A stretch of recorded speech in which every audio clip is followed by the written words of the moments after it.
label this, we're dealing with, talking about, yes, functions. And we've all seen this notation. F of x, g of x, capital H of x, and many more. Which indicates it is a function by his definition. We read to him before the break. Now, during the break, I thought, hold on, or jump into the exercises. If you were given this, there's some ordered pairs for you. And I have just three. That's good enough. Let's do like this. Let's say inside this set, I have these ordered pairs. 4, 2, 4, -2, 9, 3. And, since he read that to me, I know this is supposed to be the x, in the ordered pair, this is supposed to be the y, x and a y, x and a y. And since I'm talking about coordinates, you know next week we're going to start graphing. So x and a y, x and a y, x coordinate, y coordinate. Now, can I, by his definition, that he read to us before the break, the definition of a function, can I classify this as a function? Okay, let me ask him to read that definition one more time for us. Read that definition one more time for me for a function. A function from a set X into set Y is a relation that associates with each element of X exactly one element of For Y. each element of x is paired up with one y. I've got 4, that's my x, paired up with 2. All of a sudden, do I have 4 paired up with something else? -2. That cannot happen if it's supposed to be a function. So this is not a function.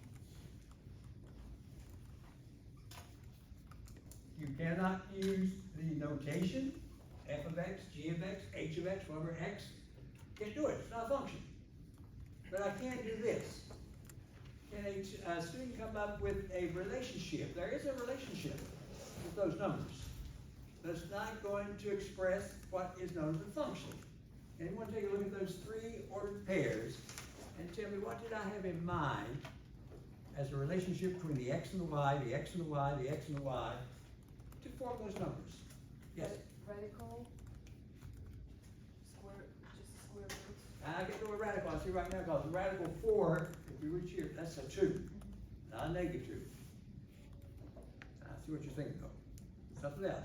I had something in mind, I hope it works, that would be a relationship among those numbers I placed on the board, but it's not what they want us to consider as a function. It's not a function. But there is a relationship. Does anyone see the relationship among those numbers? Even though it's not going to be a function. Yes, go for it. Square root. That's what she's thinking, square root. The sad thing about square root, if you reach this number right here, the square root of 4 should be a 2. It can't be a -2 for a square root. You guys are very close though to what I want. You want to see the relationship? Where did I get those numbers? Is there a relationship? At least, is there a relationship? Not a function, but there's a relationship. What is it? I'll look at those numbers.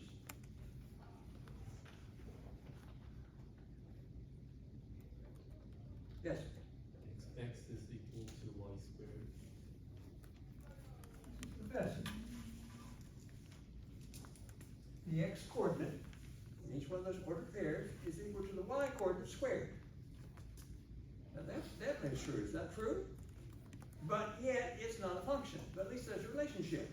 So the x is equal to the y being squared. And we're done. There's a relationship there. Not a function though. Now before I jump into the exercises and get this started, so I have a good start on this. We list, real quick, I'm just randomly this time list some numbers. Just randomly.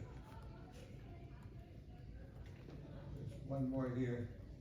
I will not, since I'm just randomly doing this, I will not ask you to come up with a rule here on this. I don't have a rule in mind, just randomly do. Now, but is it a function? and listen to these really quickly. Does it still meet his definition for a function? It is a function. Now I can use the f of x notation if I were to name it. But all I want is, since it's a function, and I randomly put those together, I'd like to now, and I'm sure when I mention this vocabulary, every student in this class should recognize the vocabulary here. The x, all the x's, collected, just the x's. Collected, placed in a set, line or -1, 2, 3, 4. That set is given a name. In fact, it may have been listed in that definition. Guys, what do they call the set of x's if you just pull the x's out? Domain. Domain, there's my domain. This is chapter 1 finding. Now if I go through and pull out the y's, over here, these coordinates, absolutely, we'll end up with something called the range. And guys, in this case, it's merely 0, 5, 8, and 10. So you got a domain and a range to work with for that particular function. Set of x's, domain. Set of y's, the range. No problem. Now, I need a helper. Maybe someone close up front here so I can hear all that's being said here. I need a helper to tell me we're going into the next part there on that handout. The next part, part 2, we actually use the notation. So in other words, they have already been tested for us. We don't have to test and worry about whether it's a function or not. It is a function, if they use the notation. Read for me the very first one there. F of x is equal to what? F of x is equal to negative 2x squared Okay, plus x minus 1. plus x minus 1. Guys, as soon as they use that notation, you need not worry about testing. It's a function. It will meet his definition he read to us. Now, what did I ask you to do with that function? I think I asked you to find something, didn't I? F of 0. F of 0? Okay, find f of 0. How on earth could we go wrong on one like this, where it says merely go through and replace all those x's by 0? Do the calculation. I think that calculation will give you 1. You're finished. Now, please tell me at this moment, right now, you had a break. Should feel a little better. Right now, is this better, feel easier to do than sign analysis? Is this a little bit better than solving an equation that has a square root? I told you guys, chapter 1 is going to be a breeze for us. Especially looking at the way it starts with a function here. What was the next one asking for? What? F of negative 4. Negative 4? No problem. Go through, replace all the x's by negative 4. I'll do mine like that. Now, the only way you can mess up as a student is arithmetic. If I square this first, that's 16 times a negative 2, that's a negative 32, no problem. Minus 4, minus 1. If I'm correct, it's a negative 37. You're done. Now, before I ask you for the next one, what we're actually saying here is, we got the answer. But what we're actually saying is, the first one says when I used 0, I got negative 1. That's what it means. The next one that he asked me to do was, it really means this. When I used negative 4, I got negative 37. What's the next one? F of 3 halves. 3? 3 halves. Oh, 3 halves. Here we go. Go back, and like I said earlier, how on earth could you miss one of these unless you do the arithmetic incorrectly? And that's where we all have problems sometimes. Replace the x by 3 halves. Now we'll go quickly crunch it out. That's a negative 2 times 9 over 4. Got 3 halves. subtract one. I'm gonna do this. In my first term, I'm gonna cancel two in before I get a two. Different ways to do the fractions. So that first term is merely -9/2, I'm going quickly, plus 3/2, no problem. Since I want to put all this together, why not rewrite that one on the end as 2/2, 2/2. So they all have a common denominator. That might make it easier. Put everything together, I hope this is correct. -9 plus 3, what's -6 minus 2? I think it's a -8, is it guys? Is that -8/2? Check me out there, I think it's a -4. Did everyone else get -4? Anyone check, work it out? I worked out, what's it? Are we okay? -4? Okay, what's the next one? F of square root of 2. Square root 2. No problem. When you see this on your exam, I have a few of these on the exam next Wednesday. Don't miss one of these. Don't miss one of these. He's asking me now to take a radical 2 back to my function, replace, and you have this. If I replace it correctly. Now again, the only way you miss one of these is arithmetic. If I square radical 2, that's a 2. Radical 2 times radical 2. Times the -2 out front gives me a -4. Got this. Got that. Collection like terms, put my numbers together, -4 minus 1 is a -5, I'll get rid of that now. I still have a radical 2 hanging on. There's the answer. If a student does not right now, seated where you are, realize how much easier this is than solving by completion of the square. Isn't this much easier? There's no completion of the square being used here. What's the next one? F of parentheses x minus 5. X subtract 5, getting a little bit tougher here. Are you back, same routine, doing replacement? -2 times x subtract 5 squared plus x subtract 5, subtract 1, and step back and look, I gotta make sure I got all that correct. Now, if we do a little algebra here we go, this is -2. Now, someone in this clever class tell me, I need to expand x subtract 5 squared. I should get what? If I expand it out. X squared subtract 10x plus 25. Yeah, I still have this to worry about, and a -1 to worry about. Distributive property, no problem.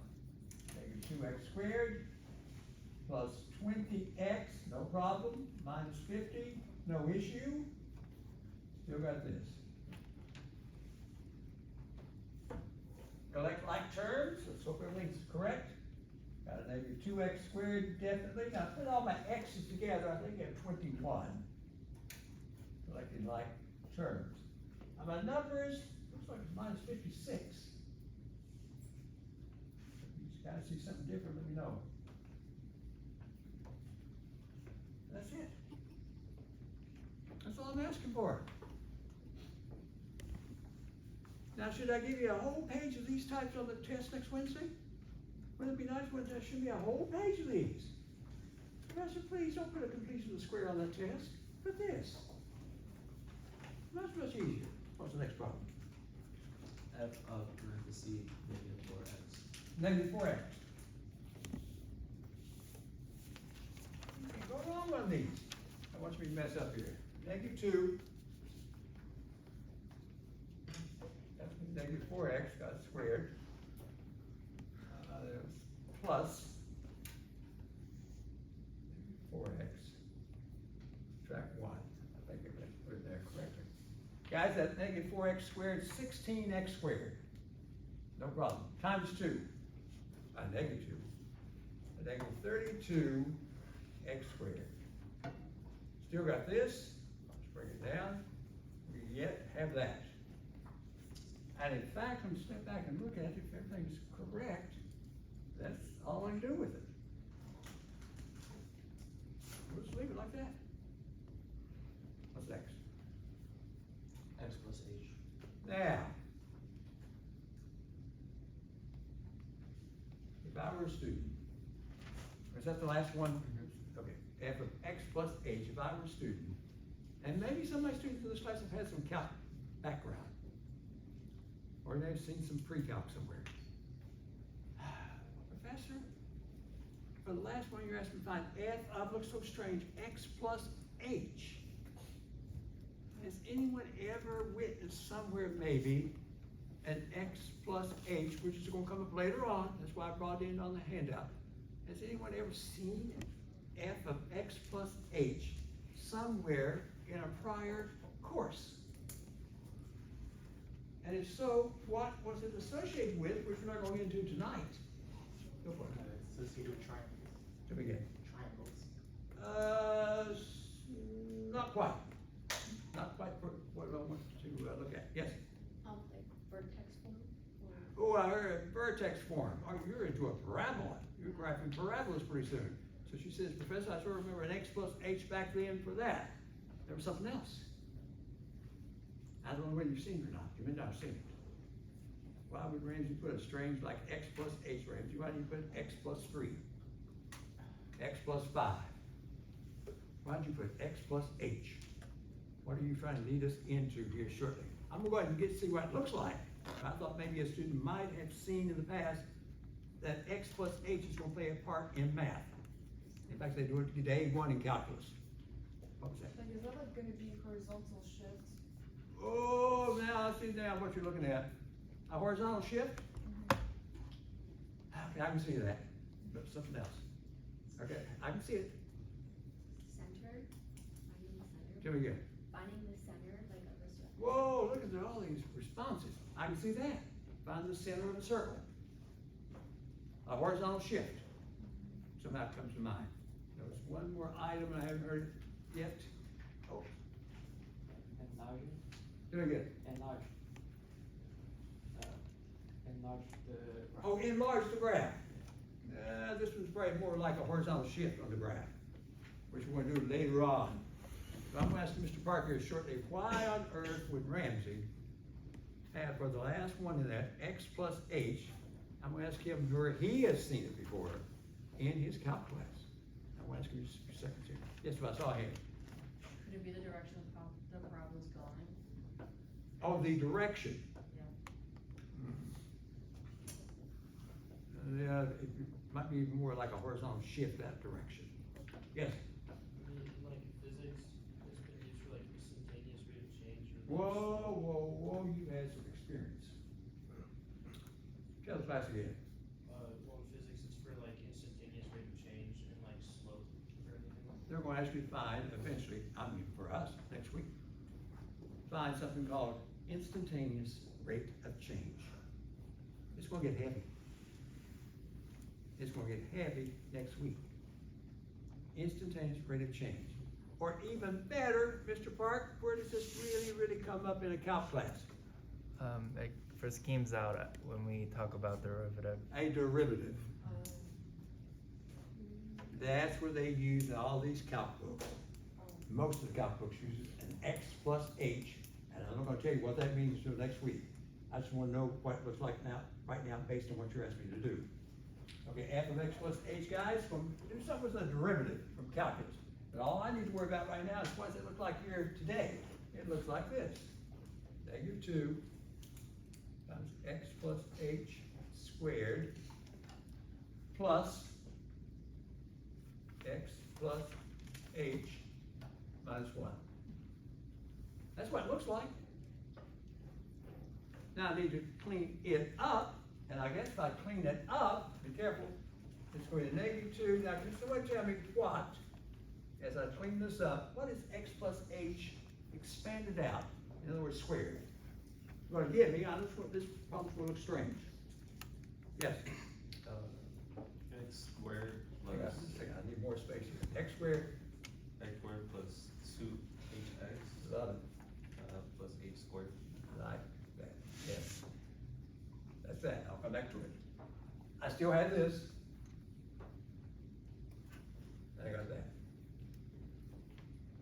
distributive property, distribute to -2, got -2x squared, minus of all things 4xh, minus 2h squared, look what a problem, plus x, plus h, minus 1. We're using the distributive property. Guys, I don't see any like terms. Are you kidding? I don't think there are any like terms on this one. Have you put together? That's the answer. That's f of x plus h. You looking forward to math 7 now? Yeah. Count 1. Day 1. That's where they probably jump into and start to introduce you to briefly derivatives. In this place, a part, you don't see what the part is yet, on a derivative. You tell me that was the last one? Yeah. Okay. Now, my time is almost up. I asked you to stop. I got 5 minutes. Ooh. Ooh. I want to do one more item here. Since you're right there. Part 2. Yeah, don't stop. I'm proud of you guys. We worked hard tonight. You guys were with me at 4 o'clock. I guess you spent 45 minutes with me. And now you're here with me in class. I commend you. I want to see some good scores though. Tell me what part 2 is asking. I'm just doing one problem, then what's right. Part 3? Yep. Part 3 is asking f of x equals 3 minus 6. Oh, there's another one there. No, that's for part 3. Part 2 you did. Oh, we've already done that. Yeah. So now we're moving into part 3. Is there a problem that says find the domain? That's Oh, fine. find the domain. Yeah, that's what I'm asking. Find the domain. Okay, what's the first function given? F of x equals what? F of x equals 3 minus 16x squared. Hang on now. 3 subtract 16x squared. And they're asking for it, don't do anything to it. And there's all this work we've already done already. You may say, oh, I'm gonna jump in and do this and take a square root through it. I don't know. They're asking, don't do anything to it, just tell me the domain. And I think the domain was associated with, let me go back and see if I can find it, the x's. There's a set of x's. Now, does anyone see in that expression he gave me, is there some value for x for some reason that I cannot plug in for x for some reason? If there is, that says I cannot use it. Does anyone think they have a number that I cannot put right here for some reason and then square it? Or is it open? May I replace x by any number I wish? And saying any number can be squared, Professor. Go for it. Imaginary. Okay, we're going to stay in real numbers. Let's not go into the eyes. In the real numbers. Can anyone think of a number that for some reason I cannot let x be? I can't think of anything. You said, Professor, how about 3/4? Can you put a 3/4 in there? Okay, is it possible to square 3/4? Of course, we had 9/16. Can I put a square root if I wish in there, like a square root 3? If I put it right here, is it still possible to get an answer? Can I square square root 3? What is square root 3 squared? 3. Can I put pi in? Of course I can put pi in. Pi squared, 3.14 approximates squared, I can do that. So this thing's open. You may replace x by any number you wish, and then square it and get an answer. So the domain, let's remember like this. I'm gonna start using this, guys. It's called a script R. All real numbers. No imaginaries. I like this.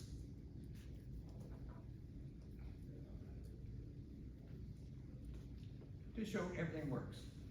A negative infinity to a positive infinity. And that's your domain. Now, we'll tell you next week when we get more of these, and I hope to ask you to ask, or give me those next week. There will be some where there are some restrictions. That person has no restrictions. Okay. Take a breath. Put everything away.